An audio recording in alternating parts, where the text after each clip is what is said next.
Okay, here's one more quick update I've been making to the curriculum then. So let's have a look at a fractions unit I've been working on, so adding and subtracting fractions.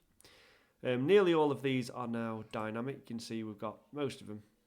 So if I just highlight them all, a new feature I've added is this example problem feature. So click that, and you can see it loads up an example problem. Now, all the ones that you selected are now available, and you can cycle through them. So just by using the arrow buttons, you can cycle through those objectives from the easiest to the hardest. If you want to replace a particular question, you can just click on it and it replaces it, or if you want to replace them both at once, you can click on the button there as well. And the nice thing is you'll notice that I've linked it up to the whiteboard feature that I've made, so you can draw on these, so you can actually just stand at the board and demonstrate how we might solve these problems. And it's got all of the usual whiteboard features, such as the rubber and stuff. You can change the pen colour, you can change the board colour if you really want that garish purple.